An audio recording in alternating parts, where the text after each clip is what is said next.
Well, Happy New Year. It's January 1st, which according to the Gregorian calendar, which is used pretty much throughout the world, at least for civil business, this is the new year. But even then, some countries choose to celebrate the new year based on a different calendar. For example, the Chinese New Year is based on the lunar calendar. Even in so much as we finally got to a point where most of the world agrees on what day it is, January 1st was not always universally recognized as the new year, not even here in the United States. And how it came to be is history that deserves to be remembered. Calendars are funny things. Days and years are measured by things like the Earth's orbit, rotation, tilt, and the orbit of its moon. The relationship between these are complex. For example, there are approximately 365.24225 days in a year. So a calendar that tries to convert a year into a number of days will solely be off with the solar seasons.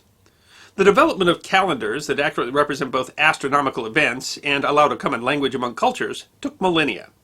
And even when the people of the Earth could agree on a calendar, the decision regarding when an old year ends and a new one begins is related to things like politics, religion, and culture. So while it might make sense to celebrate the beginning of a year, which can be seen as a period of renewal and has been celebrated at least since around 2000 BC in ancient Mesopotamia, it's not so easy to decide when to celebrate. In fact, in a sense, every day is a new year, and that every day is approximately 365.24225 days since the same day the previous year. So how do we come to see January 1st as the important day to begin the year? The modern calendar is largely a product of Rome, but also largely a product of legend. The first Roman calendar was said to have been created by Romulus, the founder of Rome, who by legend was the son of a princess and the god Mars and raised by a wolf, might or might not be based on an actual historical figure. And while historians disagree over what is legend and what might be based on fact in terms of Romulus, it is clear that the city was established sometime around the mid-8th century BC. It's traditionally considered to have been founded on 752 BC. And it's clear that among the traditions established in the era and thus attributed to Romulus was the Roman calendar. But that calendar was a lunar calendar and is based on the cycles of the moon. Lunar calendars were not new, and whatever Rome used was almost certainly derived from the Greeks or Babylonians. But the problem is that the lunar cycle, which is based on the moon's orbit with respect to the line joining the sun and the earth, is not evenly divisible by either days, that is the Earth's orbit on its axis, a lunar cycle is about 29.5 days, or by the year, that is Earth's orbit around the sun. 12 lunar cycles is about 11 to 12 days shorter than a solar year. Thus, the process of syncing the calendar with the seasons and the solar year was a bit, well, loosey-goosey. The early Roman calendar is a matter of legend, and that is, we have no example of it. It is merely described in later histories and might or might not have been real.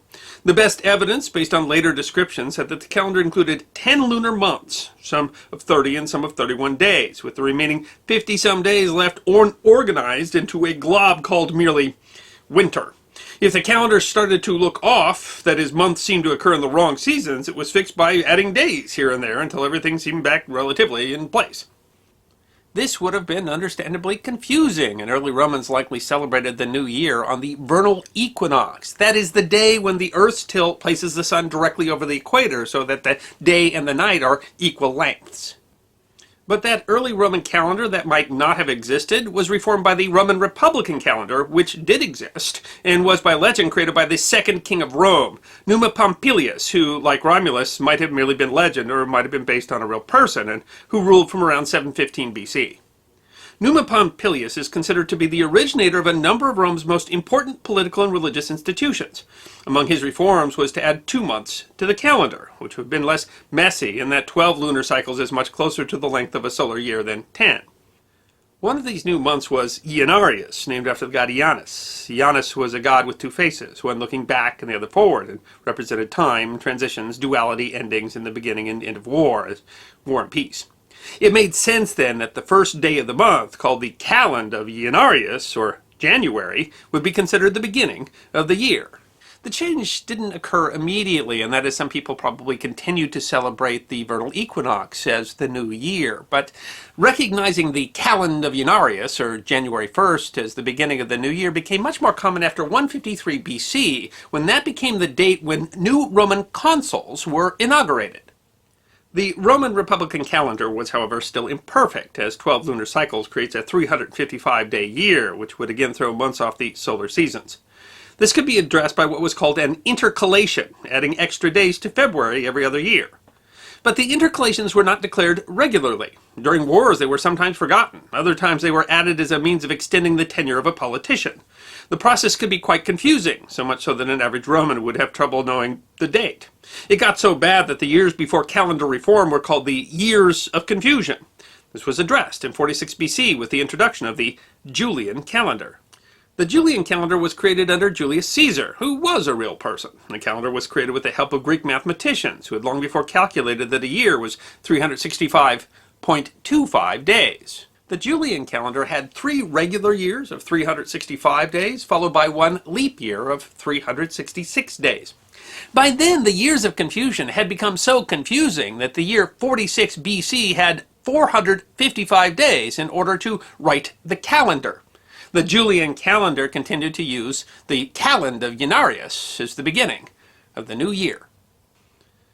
But the Julian calendar only applied to Rome, and while most other ancient calendars eventually adjusted to the 365.25-day year, charts were needed to convert dates between different calendars, and those other calendars often did not consider January 1st to be the start of the year.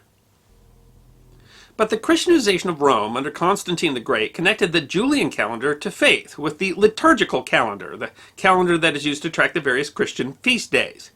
Thus, Christian Europe adopted the Julian calendar as they were converted to Christianity. But the liturgical calendar was then a challenge to the use of January 1st as the beginning of the year. As January 1st did not have particular religious significance, many countries started to recognize important feast days as the start of the year. The medieval Catholic Church decided at the 765 Council of Tours to make Easter the beginning of the new year. Thereafter, different days were celebrated as the beginning of the new year in Christian Europe, including December 25th to honor the birth of Jesus, and the 25th of March on the Feast of Annunciation, the day that the angel Gabriel was supposed to have visited the Virgin Mary. This would have placed the new year very close to the same time it had originally been celebrated by the Romans. However, calendars continue to be produced showing the year from January to December, and the January 1st date as marking the beginning of the new year continued to be used as the beginning of the civil, if not the religious, new year. By the 16th century, a flaw in the Julian calendar had become obvious. A year is not, in fact, 365.25 days long, but slightly short of that, meaning that the Julian calendar added too many leap days at 1 every 4 years, and after many centuries that was causing drift, seen most notably in the timing of Easter, which occurred the first Sunday after the full moon after the vernal equinox. The problem was addressed by Pope Gregory XIII, who squared up the difference with a 1582 reform that removed 1 leap year out of every 4 except for those years evenly divisible by 100. The papal bull that defined the Gregorian calendar did not explicitly specify January 1st as the beginning of the new year, but implied so with tables of saints' days that were listed between January 1st and December 31st. However, not all nations immediately adopted the Gregorian calendar, as the papal bull only had authority in the papal states and the Catholic Church. Many nations, especially Protestant nations, held on to the Julian calendar despite its leap year flaw. One example was Britain, including the British colonies, who doggedly refused to accept a Catholic calendar named after a pope. Even when they were finally essentially compelled to make the change in order to match other European states, they adopted the same calendar under a different name with the Calendar New Style Act of 1750, which went to the new calendar in 1753 after having to remove 11 days from 1752 to write the calendar. Prior to 1753, the British, including its American colonies, celebrated the New Year on March 25th.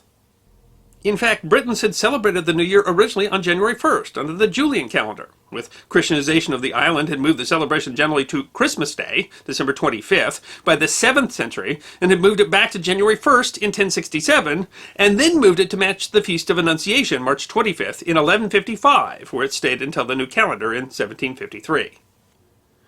Over time, the Gregorian calendar has come to be recognized almost universally, at least as the civil calendar, but many religious calendars are still maintained to represent religious dates, and the date that represents the beginning of the new year is actually celebrated on different dates in different places around the world, but still January 1st is generally considered to represent the beginning of the civil new year, and it's a date upon which the numbering of the years is based. And because of this discrepancy, some cultures actually celebrate the new year twice. One example is China.